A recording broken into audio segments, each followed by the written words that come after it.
Welcome to the Tides Return series, Book 1, The Story of Nathaniel. Chapter 1, Secrets of the Drowned Men.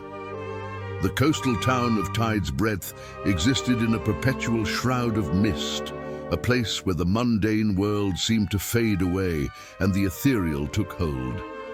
It was a realm unto itself, where the passage of time felt languid and the very air was heavy with secrets. Tide's Breadth had always been Nathaniel Hawthorne's ancestral home, but it had also been a place of unsettling and unspoken horrors. As Nathaniel approached the town, he couldn't help but feel a shiver crawl down his spine. Drawn by a morbid fascination with his family's sinister past, he had returned to Tide's Breadth. The manor, his family's imposing abode, loomed on a craggy precipice and appeared as a sentinel that guarded the town's darkest secrets. Its dark silhouette a stark contrast against the ashen sky. Its Gothic spires, once regal, now seemed to claw at the heavens like skeletal fingers. The edifice overlooked the abyssal waters below, where the tumultuous sea whispered sinister secrets to the forsaken shoreline. As a child, he had fled from this place, tormented by shadowy specters that lingered in the recesses of his memory. Nathaniel's footsteps resonated through the cavernous space as he crossed the threshold. The grand entrance hall was a place where the weight of history pressed upon him, where the spirits of his forebears seemed to linger in the shadows. It had been both his sanctuary and his prison during his childhood, a place where spectral whispers had tormented his dreams. The moment he stepped across the threshold, an eerie silence enveloped him.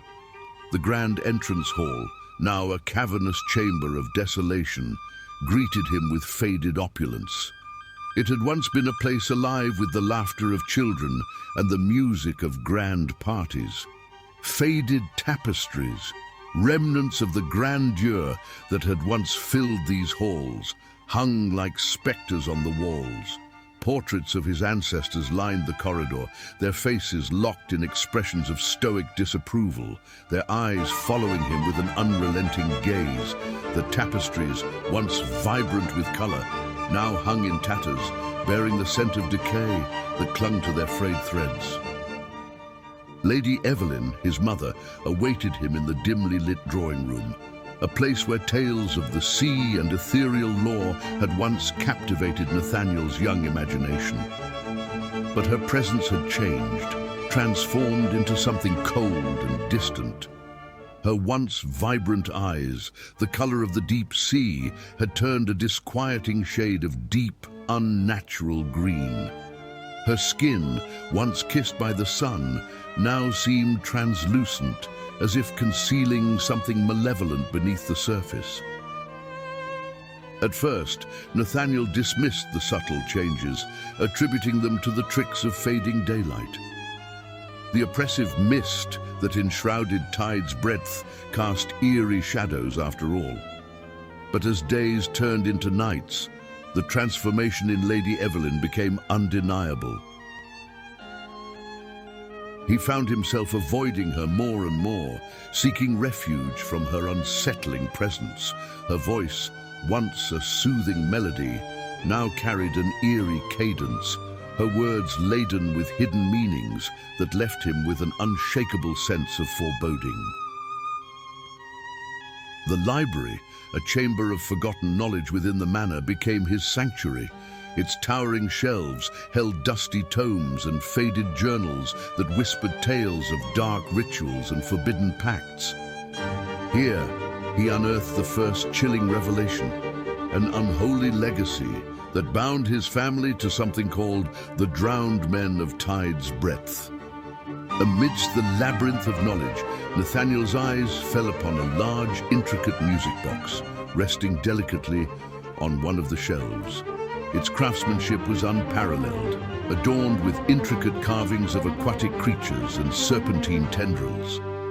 As he picked up the music box, he felt a strange familiarity, a distant memory tugging at the corners of his mind. The polished wood was cool beneath his fingertips, and the ornate carvings on its surface told a tale of intricate craftsmanship.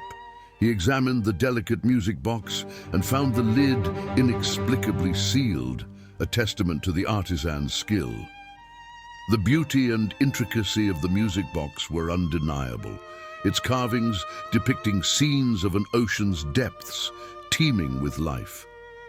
Nathaniel couldn't help but be captivated by the craftsmanship, even though he couldn't access the melody that once lay within.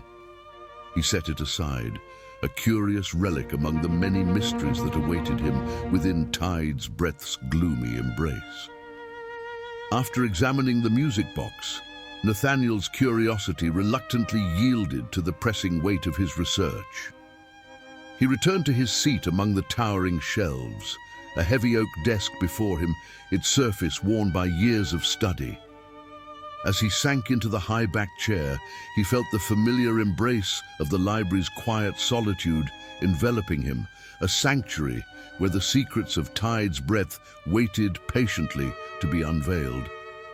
With a deep breath, he turned his attention back to the cryptic tomes and faded journals that promised knowledge, a sense of anticipation stirring within him.